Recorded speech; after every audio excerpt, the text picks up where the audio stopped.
Jaakko Kuusisto, the leader of Symphony Lahti, so you are now conducting this week. Correct. The composer in this week's concert is Järnefelt, a Finnish composer. Yeah, tell me he's a something very about well-known composer actually in Finnish music, but not because of these works.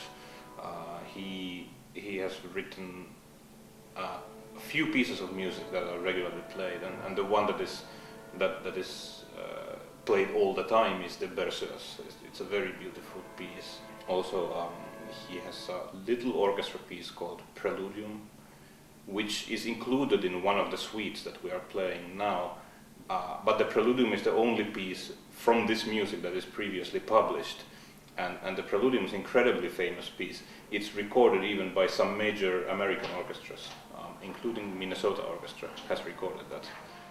Furthermore, Mr. Järnefelt was brother-in-law to John Sibelius. Is there some similarities between the music of Sibelius and Järnefelt? Järnefelt, for the most part of his production, he stayed much more in the traditional way of, let's say, national romantic composing. Have roots in Finnish sort of tradition and some in the folklore. I mean, Järnefelt never used themes from the Kalevala. None of these works have been performed anywhere since the 1920s.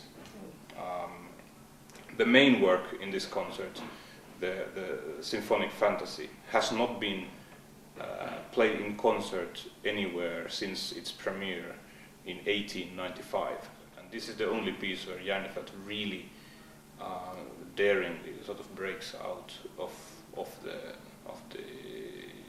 his Finnish way of writing beautiful melodies with nice harmonies and some dancing. But it is also a very symphonic work in the sense of how he uses the orchestra. So this is a very substantial and very interesting piece of music that we are now sort of rediscovering. How did this idea to perform Järnefelt's music? Well, I was approached by a member of the Järnefelt family already about 9 years ago. At the same time, they gave me a list of works that, by the way, these are orchestral pieces that have never basically been played. Have your attitude changed to Järnefelt?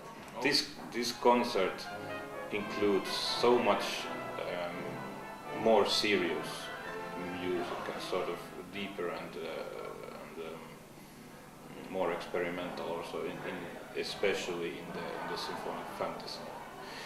But not only in that, we have a reconstructed version also of a piece called Pastoral, which is, as far as we know at the moment, the only surviving movement of his four-movement work based on Kanteltar, Serenade for orchestra, which is a six-movement work of about 25 minutes. It also includes some fascinating music, and so these pieces are really not bad.